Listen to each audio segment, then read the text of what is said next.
जननी जन्मभूमिश्च स्वर्गादपि गरीयसी। आज हम लोग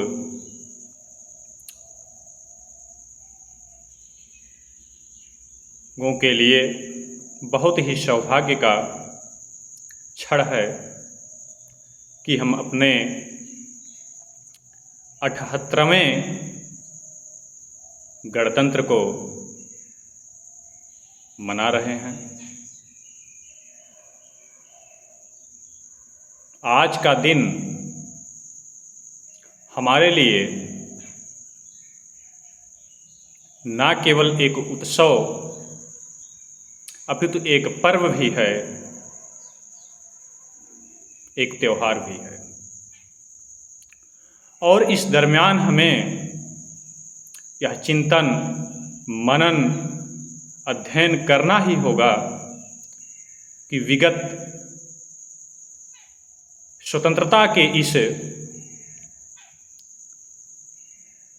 समय में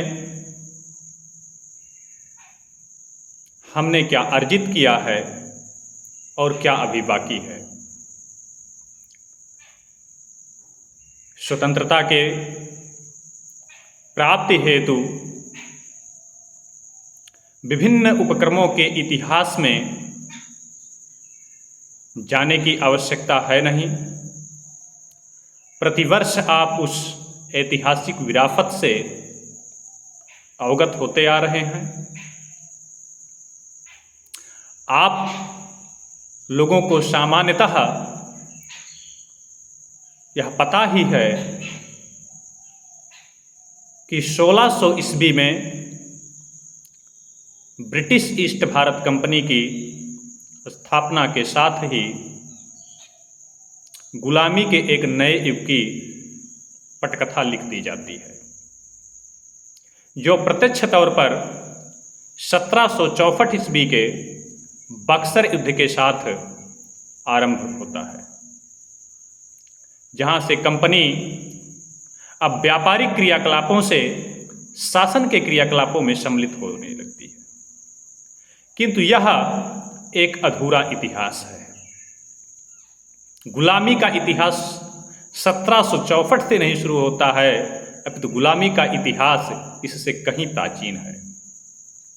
गुलामी का इतिहास तब से शुरू होता है जब हम पारस्परिक घृणा, पारस्परिक विद्वेष और पारस्परिक हितों और स्वार्थों की पूर्ति हेतु किसी भी हद तक जाने के लिए सहर्ष से उन्मुख होते हैं। गुलामी का इतिहास तब शुरू होता है जब हम अपने आंतरिक कलहों के लिए वैदेशिक शक्तियों को हस्तक्षेप हेतु आमंत्रित करते हैं। गुलामी का इतिहास तब शुरू होता है जब हम अपने निहित स्वार्थों हेतु किन्हीं भी उपक्रमों को यदा तदा अपनाने के लिए प्रेरित होते हैं।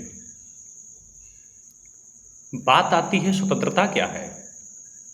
हम 1947 में स्वतंत्र तो हो गए, लेकिन स्वतंत्रता का आशय क्या है? क्या स्वतंत्रता का आशय केवल शारीरिक स्वतंत्रता की प्राप्ति है? क्या स्वतंत्रता का आशय केवल शासन और शासित होने से है कि शासन किया जाए और कुछ लोग शासित हों? क्या स्वतंत्रता का आशय केवल और केवल संप्रभुता से है? आज हम कह सकते हैं कि तात्कालिक संप्रभुता तो राष्ट्र में निहित है, किंतु यदि स्वतंत्रता के हम सूक्ष्म आशय पे जाएं तो शायद हम इससे भी मीलों दूर हैं। विचार तो यह भी करने योग्य है कि क्या हम स्वतंत्रता के मूल उपक्रम के तरफ उन्मुख हुए हैं या उससे निरंतर दूर होते चले गए। स्वतंत्रता का सार्थक आशय समस्त विकारों से स्वतंत्रता है। स्वतंत्रता का सार्थक आशय समस्त प्रकार के व्याधियों से स्वतंत्रता है। स्वतंत्रता का सार्थक आशय घृणा, विद्वेष, व्यभिचार, व्यसन, अनैतिकता, अनीति, अन्याय, भ्रष्टाचार इत्यादि से स्वतंत्रता है।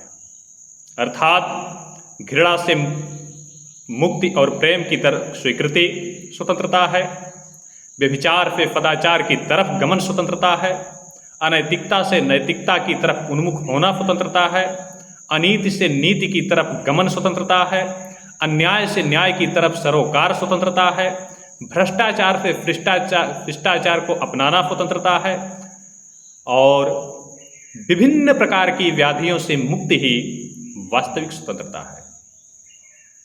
आत्मिक और मानसिक परिशुद्धता के अभाव में शारीरिक स्वतंत्रता कभी सार्थक नहीं हो सकती। और आज हमारे लिए विचारणीय है कि हम किस दिशा में गमन कर रहे हैं और हम वास्तविक स्वतंत्रता के करीब हुए हैं या अंततोगत्वा दिन प्रतिदिन दूर होते चले जा रहे हैं। कहा गया है, भारत का परिचय देते हुए, उत्तरम यत समुद्रस्य हिमाद्रश्चैव दक्षिणम वर्ष तद भारतम नाम भारती यत्र संतति। अर्थात समुद्र के उत्तर में, हिमालय के दक्षिण में जो वर्ष है, जो भूमि है, उसका नाम भारत है और इस धरा पर निवास करने वाले समस्त भारतीय हैं। इस धरा के प्रति निष्ठा और प्रेम रखने वाले प्रत्येक व्यक्ति भारतीय है। इस प्रकार भारत एक भूमि नहीं अपितु माँ के तुल्य है। जो भी इस आंचल में निवास करता है, जो भी उस आंचल की इच्छाओं को स्वीकार करता है, वह उसकी संतति है और हम लोग भी इस भूमि के संतति ही हैं। इसकी झलक तब दिखती है जब 18 वर्ष की अवस्था में हाथ में गीता लिए देश के लिए खुदीराम बोस जैसे कुर्बानी देते हैं। यह एक माँ के लिए और मातृभूमि के लिए ही कुर्बानी हो सकती है। जीते जी दुश्मनों के हाथ ना लगने की कसम, वह सदा आज़ाद रहने का प्रण लिए खुद के गोली से शहादत इस मातृभूमि के प्रति चंद्रशेखर आज़ाद जैसे लोगों के कुर्बानी का प्रतीक है। सुभाष चंद्र बोस हों, महात्मा गांधी हों या और भी वे हमारे समस्त शहीद, समर्पित स्वतंत्रता संग्राम सेनानी, जिन्होंने भी इस देश के लिए अपनी कुर्बानियाँ दी, अपने समर्पण दिए, उन सबको आज नमन का दिन है। उस जतिन दास को हम कैसे भूल जाएं, जिन्होंने 64 दिन तक भूखे प्यासे चक्की चलाते हुए और अपने मूल्यों, सिद्धांतों, इस देश की गरिमा, निष्ठा के लिए खुद की शहादत दी। 24 दिनों तक उपवास, 64 दिनों तक उपवास रखते हुए अपने मूल्यों से कभी डिगे नहीं। आज उनके नमन का दिन है और हमारे लिए आत्मावलोकन और आत्मचिंतन का भी दिन है कि आज हम निहित स्वार्थों, कुत्सित जो है इच्छाओं के लिए किस हद तक गिरने के लिए नहीं तैयार हैं।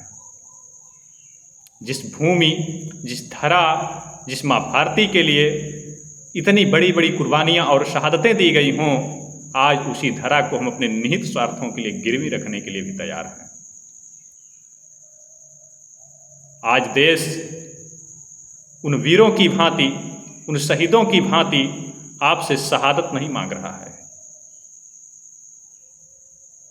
हाँ, समर्पण अवश्य मांग रहा है, लेकिन वह समर्पण मरने की नहीं अपितु निहित स्वार्थों का परित्याग कर देश के लिए जीने की होनी चाहिए। आज आवश्यकता है देश के लिए मरने की नहीं अपितु अपने कुत्सित, घृणित और तुच्छ स्वार्थों का परित्याग कर देश के लिए जीने की है।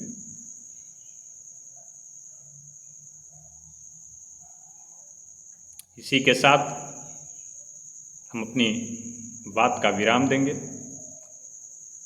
पुनः आप सभी को स्वतंत्रता दिवस की शुभकामनाएं।